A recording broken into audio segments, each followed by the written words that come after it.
Difference between Mufasil Diwani Adalat and Sadar Diwani Adalat. In each district, a court called Mufasil Diwani Adalat is established. At Calcutta, Sadar Diwani Adalat is established. We are looking to the difference between civil jurisdiction. The court was presided by the collector of the district, and in Sadar Diwani Adalat, it consisted of the governor, 2 members of the council, and quorum of 3. Decision was final in all suits up to rupees 500. In this court, the value of all cases were more than rupees 500. It was empowered to hear civil cases such as real and personal property, inheritance, caste, marriage, debts, disputed accounts, partnership, contract, and demands of rent. And in Sadar Diwani Adalat, it was empowered to hear appeals from the Mufasil Diwani Adalat. This is the difference between Mufasil Diwani Adalat and Sadar Diwani Adalat. Next is about the criminal jurisdiction. In each district, now Mufasil Fauzdari Adalat and Sadar Nizamat Adalat. Same this point is there in that courts, that in each district a Mufasil Fauzdari Adalat was established to decide all criminal cases, and in Sadar Nizamat Adalat it was established at Calcutta to hear the appeals from the Mufasil Fauzdari Adalat.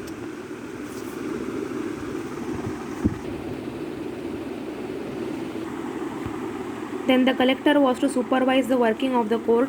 Qazi and Mufti, assisted by the 2 Maulavis, were to hold the trials for cases.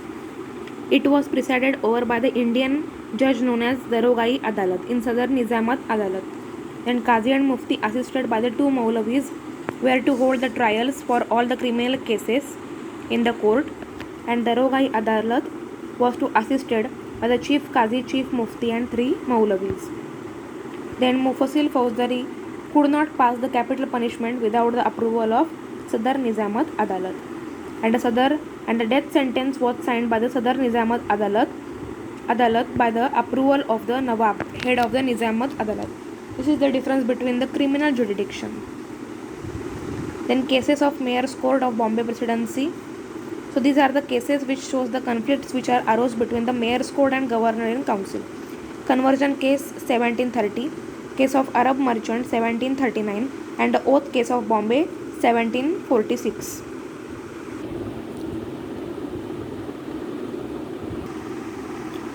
What is judicial murder? Trial of Rajananda Kumar. Rajananda Kumar, a Brahman. So this is the introduction. Was a big zamindar and a very influential man in Bengal. He was conspired and he was tried as a guilty for taking bribery. This case was considered as a judicial murder. Forgery Act of 1728. Rajananda Kumar gave a letter in the council which were containing the bribery and the corruption which was done by Warren Hastings. He presented this letter in the council and not in the court. Then the council directed Warren Hastings to deposit 3,54,104 rupees in the treasury of the company. Then the case was given in the hands of Supreme Court, and here the Warren Hastings charged the Rajananda Kumar as a liar and 2 others, Fox and Radha Charan. These 3 people were prosecuted by Warren Hastings in the Supreme Court for bribery and forgery. Supreme Court gave judgment against Rajananda Kumar for the Forgery Act of 1728. Here, he was not given a single chance to send his mercy plea to the Privy Council or King in Council. So, he was given the capital punishment. So that's why the case is called as known as the judicial murder.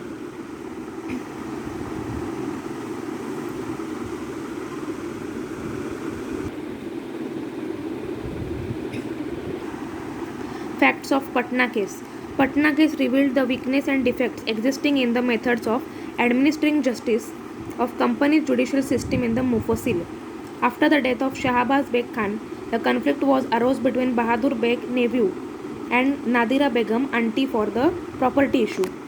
The nephew claimed whole property because he said he was an adopted son of Shahbaz Beg Khan, and Nadira Begum claimed whole property because as a wife she demanded to the court the whole property on 3 documents: dower deed, mehernama, gift deed, ibanama, and acknowledgement ikrarnama. The court ordered that Nadira Begum will get only 1/4 part of property according to Muslim laws. She rejected her share and appealed to Sadar Diwani Adalat to get whole property. In this, she told everything, that how she was treated, what personal property loss she suffered, and she was forced to live in Dargah as they have attacked her. The accused were Qazi Mufti and Bahadur Beg. These are the facts of Patna case.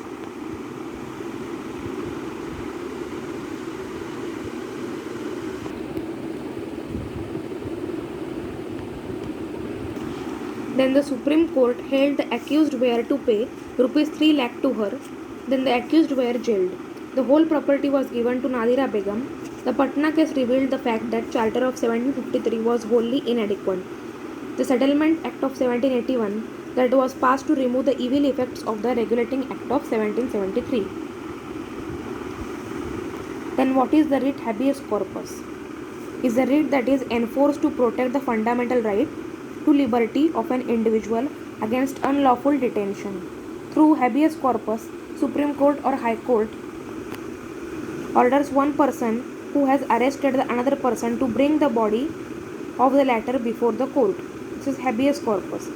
And the facts of habeas corpus are SC and HC can issue the writ against both private and public authorities. Then the prohibition writ, the literal meaning of the prohibition is to forbid. A court that is higher in a position issues a prohibition writ against a court that is lower in a position, to prevent the latter from exceeding its jurisdiction or upserving a jurisdiction that it does not possess. It directs inactivity. Facts are, writ of prohibition can only be issued against judicial and quasi-judicial authorities. It cannot be issued against administrative, legislative and private individuals or bodies. Next are the small cause adalat. It is the inferior and the lowest in a position court in civil jurisdiction. Head of the farmers of the Parganas are the head of the small cause and they are empowered to handle petty cases of civil nature. Value of cases is rupees